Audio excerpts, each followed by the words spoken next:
కేసీఆర్ గారు 2014 కాదు అంతకు ముందే తెలంగాణ రాష్ట్రం ఏర్పడక ముందే ఆనాడే పబ్లిక్ సెక్టర్ కంపెనీల్లో అది బిహెచ్ఎల్ కావచ్చు, బీడీఎల్ కావచ్చు, ఇంకా ఇతర కంపెనీలు కావచ్చు, సింగరేణి కావచ్చు, జెన్కో కావచ్చు, ట్రాన్స్కో కావచ్చు, ఇంకా చాలా కంపెనీలు ఎల్ఐసి కావచ్చు, ఆనాడే కేంద్ర ప్రభుత్వాలు డిజిన్వెస్ట్మెంట్ చేస్తున్నప్పుడు దానికి వ్యతిరేకంగా గొంతు విప్పి పోరాటం మొదలుపెట్టిన నాయకుడు కేసీఆర్ గారు. కేవలం మాటలతోని పోరాటాలతోనే సరిపుచ్చకుండా మన ప్రభుత్వం వచ్చిన తర్వాత చిత్తశుద్ధితో చాలా సిన్సియర్గా కేసీఆర్ గారు చేసిన ఒక 3-4 ప్రయత్నాలు నేను మీకు చెప్తాను పబ్లిక్ సెక్టర్ అండర్టేకింగ్స్ విషయంలో. మొట్టమొదటి ఇప్పుడే మీరే చెప్పినారు, బహుశా భారతదేశంలో అతి పెద్దదైన ఆర్డర్.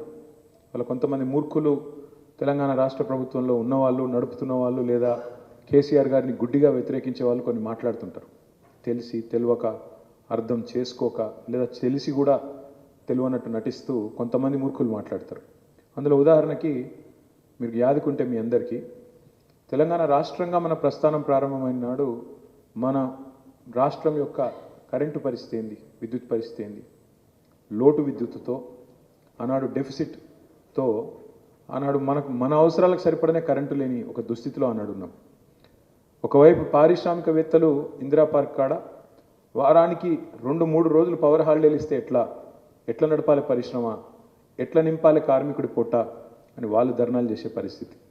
ఇళ్ళలోనైతే ఇన్వర్టరు, జనరేటర్ లేని ఇల్లు లేదు, ఇన్వర్టర్ లేని దుకాణం లేదు, ఆఖరికి ఒక జిరాక్స్ సెంటర్ నడుపుకోవాలన్నా, ఆఖరికి ఒక జ్యూస్ బండి నడుపుకోవాలన్నా ఏదో ఒక రకమైన ఒక అదనపు వ్యవస్థ ఉంటే తప్ప చిన్నవాడు పెద్దవాడు అనే తేడా లేకుండా రాష్ట్ర వ్యాప్తంగా దారుణమైన పరిస్థితి. రైతుల పరిస్థితి అయితే దాదాపు మీ అందరూ కూడా రైతు కుటుంబాలకి వచ్చిన వాళ్ళు అయి ఉంటారు. రైతుల పరిస్థితి అయితే మీకు తెలుసు.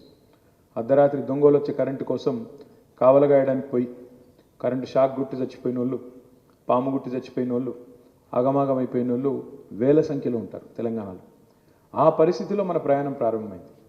ఇంకొక వైపు మీకు యాదకుండాలి, కిరణ్ కుమార్ రెడ్డి గారికి ఇట్లనే ఒక పెద్ద స్క్రీన్ పెట్టి కట్టెపెట్టి చూపెట్టిండు.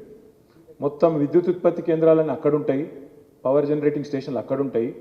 మరి రేపు తెలంగాణ మీరు ఎట్లా బతుకుతారు? చీకటి అయిపోతుంది మీ బతుకు, ఆగమైపోతారు, గుడ్డి తెలంగాణ అయిపోతుంది, ఎడ్డి తెలంగాణ అయిపోతుంది అని చెప్పి పిల్లి శాపాలు పెట్టిండు. ఆ పరిస్థితిలో కేసీఆర్ గారు ముఖ్యమంత్రిగా బాధ్యతలు తీసుకున్న తర్వాత కేసీఆర్ గారు తీసుకున్న మొట్టమొదటి సమావేశం ఎలక్ట్రిసిటీ డిపార్ట్మెంట్ సంబంధించి.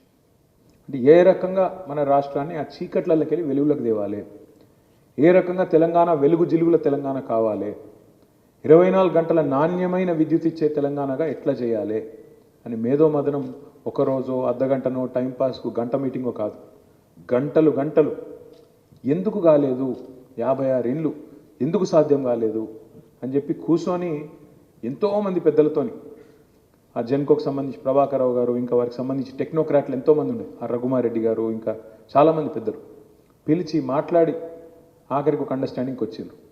మనం ఇమ్మీడియట్గా జనరేటింగ్ స్టేషన్స్ పెంచాలి. గోదావరి పరివాహక ప్రాంతంలో ఎక్కడెక్కడైతే సింగరేణి ఉందో, ఎక్కడైతే బొగ్గు గనులు ఉన్నాయో, ఎక్కడైతే గోదావరి నది ఉందో అక్కడనేమో పిట్ హెడ్ ప్లాంట్స్ పెట్టాలి.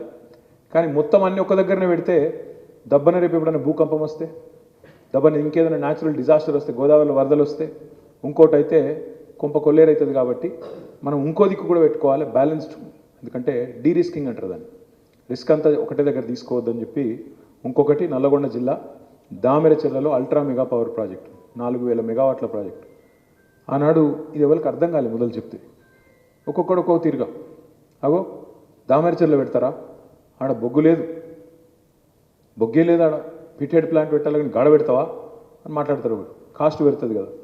మళ్ళీ మనం క్వశ్చన్ అడిగినాం అనుకో, మీరు పెట్టలేదా బొగ్గు లేని విజయవాడలో, మీరు పెట్టలేదా బొగ్గు నీళ్లు లేని రాయలసీమలో, అప్పుడెందుకు పెట్టిన మరి అని అడిగితే దానికి ఎవడు సమాధానం చెప్పాడు. ఆర్టీపీపీ ఎందుకంటే సమాధానం రాదు, కేటీపీఎస్ ఎందుకంటే సమాధానం రాదు. కానీ మనం దామెరచెర్లో పెడితే మాత్రం చాలామంది గొంతులు విప్పిండ్రు, చాలామంది గర్జించిండ్రు, ఇష్టం వచ్చినట్టు మాట్లాడిండ్రు. కానీ కేసీఆర్ గారు ఏం పట్టించుకోలేదు.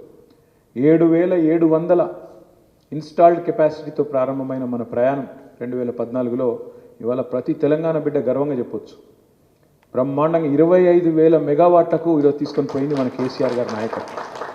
56 ఏళ్ళు ఒకెత్తు 7,000 మెగావాట్ల కాడికి వస్తే ఆడికెళ్ళి 25,000 మెగావాట్ల కెపాసిటీ. అంటే ఇప్పుడు 20 అయిపోయింది, ఇంకొక 5 వచ్చేస్తుంది మనకి, అండర్ కన్స్ట్రక్షన్. ఆ స్థాయికి తీసుకొని పోయింది కేసీఆర్ నాయకత్వం.